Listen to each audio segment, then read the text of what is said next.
नमस्कार, ये SB news के सभी दर्शकों का बहुत बहुत स्वागत है। मैं हूं आपके साथ सपना मद्देशिया। आइए रुक करते हैं कुछ खास खबरों की ओर। 3 दिवसीय संगीत में वेद कथा का हुआ शुभारंभ। भौगांव जनपद मैनपुरी के कस्बा भौगांव के आर्य समाज मंदिर में संगीत में वेद कथा का 3 दिवसीय आयोजन का शुभारंभ हुआ। कार्यक्रम के मुख्य अतिथि आशीष तिवारी, चेयरमैन प्रतिनिधि नगर पंचायत भौगांव ने भगवा ध्वज फहराकर दीप प्रज्वलित कर कार्यक्रम का शुभारंभ किया। कार्यक्रम के मंत्री डॉक्टर विष्णु मित्र ने चेयरमैन प्रतिनिधि आशीष तिवारी तथा सरस कथावाचक बदायूं से पधारे पंडित संजीव रूप का माला पहनाकर स्वागत किया। कार्यक्रम में यजमान के रूप में शिवशंकर वर्मा, राजीव वर्मा, सीमा वर्मा, मालती चौहान, रघुनंदन सिंह चौहान आदि ने हवन यज्ञ किया। उसके बाद आचार्य पंडित संजीव रूप ने वेद मित्रों का उच्चारण कर यज्ञ संपन्न कराया। उसके बाद अपनी मधुरवाणी से यज्ञ के विषय में विस्तार से बताया। इस अवसर पर डॉक्टर विष्णु मित्र, डॉक्टर यज्ञ मित्र, रघुनंदन सिंह चौहान, राजीव वर्मा, सीमा वर्मा, मालती चौहान, मेहरबान सिंह यादव, शिव शंकर वर्मा, राजीव कश्यप, कप्तान सिंह कश्यप, ए.के. कश्यप, पूर्व प्रधानाचार्य जवाहर नवोदय विद्यालय, संजय सैनी, सुभाष गुप्ता, वीरेंद्र शर्मा, ललित यादव, वीरेंद्र तिवारी, अजय चौहान, राजकुमार दुबे तथा नन्ही देवी गजाधर पब्लिक स्कूल के छात्र छात्राएं भी मौजूद रहे। आशीष तिवारी अध्यक्ष प्रतिनिधि ने कहा कि दयानंद सरस्वती ने आर्य समाज की स्थापना की तथा उनके बताए हुए आदर्शों पर चलकर देश की व समाज की सेवा की जाए और कार्यक्रम में हर तरीके के सहयोग का आश्वासन दिया। कार्यक्रम के महामंत्री डॉक्टर विष्णु मित्र ने कहा कि कार्यक्रम 6 दिसंबर से 8 दिसंबर 2024 तक प्रतिदिन प्रातःकाल 8 बजे से 11 बजे तक यज्ञ, भजन, प्रवचन तथा 2 बजे से 5:30 बजे तक संगीत में वेद कथा की अमृत वर्षा का रसपान होगा। ने क्या कुछ कहा है, दिखाते हैं इस पूरी रिपोर्ट में। संजय तिवारी की रिपोर्ट।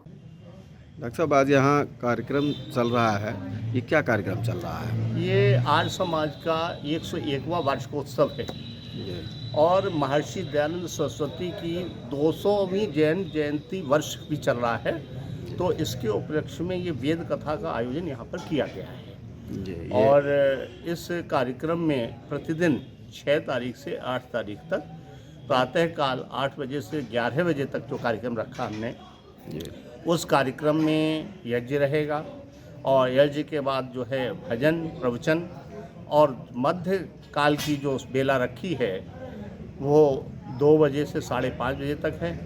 इसमें हमारे बदायूं से आए हुए आचार्य पंडित संजीव रूप जी जो हैं वो उसमें वेद कथा संगीत के साथ करेंगे। साथ में संगीत वाद्य यंत्र रहेंगे। कार्यक्रम बहुत रोचक, आकर्षक, बहुत कर्णप्रिय, मधुर और एक वैदिक संदेश देने वाला रहेगा। इस कार्यक्रम के लिए हमने मुख्य अतिथि के तौर पे अपने नगर पंचायत अध्यक्ष प्रतिनिधि आशीष तिवारी जी को आमंत्रित किया था। वो आए और उन्होंने यहाँ पर प्रातःकाल ओम की ध्वजा का आरोहण किया था और स्वागताध्यक्ष के तौर पे शिवशंकर वर्मा जी, स्वर्णकार जो हैं, समाज सेवी हैं, उनको हमने यहाँ पर इसका दायित्व दिया था और वह भी यहाँ पर यजमान के तौर पर भी उपस्थित रहे और उन्होंने अपनी भूमिका को, स्वागताध्यक्ष की भूमिका का भी सफलतापूर्वक निर्वहन किया। इस कार्यक्रम का उद्देश्य क्या है डॉक्टर साहब? इस कार्यक्रम का उद्देश्य मुख्य तौर से ये है कि हम अपनी परंपरागत वैदिक सत्य सनातन संस्कृति को पहचानें। हमारी जो संस्कृति रही है, जो राम ने जिसका पालन किया, जिन मर्यादाओं का पालन, वेद की मर्यादा का पालन करने वाले थे, मर्यादा पुरुषोत्तम श्री राम, वेद की आज्ञा के अनुसार चलने वाले थे योगीराज श्री कृष्ण, वेद की आज्ञा के चलने वाले महर्षि पतंजलि, वेद की आज्ञा के अनुसार, वैदिक परंपरा के अनुसार, वेद के अनुसार जो हैं हमारे ऋषि महर्षि, जिन्होंने इस पर जैमिनी से लेकर पाणिनि तक जो रहे हैं, उस परंपरा को आर्य समाज मानता है और उसी मान्यता के अनुसार कार्य करता है।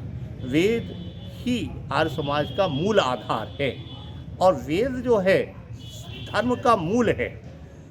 अगर हम ये कहें कि वेद से अगर कोई चीज़ हट करके है, उसको आर्य समाज स्वीकार नहीं करता है।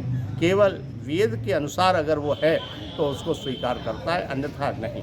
महर्षि दयानंद सरस्वती, उनका भी यही था कि मैं कोई नया धर्म, परंपरा, संप्रदाय कुछ भी नया स्थापित करने नहीं जा रहा हूँ, बल्कि जैमिनी से लेकर और पाणिनि तक जितने ऋषि हुए हैं, उन्होंने जिस परंपरा को माना, जिस वेद की परंपरा को माना, जिस वैदिक जो है अपने चारों वेदों को माना, उसके अनुसार अपनी जो है पुनर्स्थापित करने का महर्षि दयानंद का उद्देश्य था। और जो है वेद के अनुसार ही जो है वो सत्य है कि इसीलिए उन्होंने कहा कि वेद सब सत्य विद्याओं का पुस्तक है। वेद का पढ़ना पढ़ाना और सुनना सुनाना प्रत्येक आर्य यानी श्रेष्ठ व्यक्ति का परम धर्म है। इसलिए उन्होंने ये भी कहा रिटर्न टू वेदास, वेद की और वेदों की ओर लौटो। तो मुख्य उद्देश्य यही है कि हम अपनी परंपरागत सत्य सनातन वैदिक संस्कृति जो वेद की है उसको हम मानें, उसको हम आगे बढ़ाएं।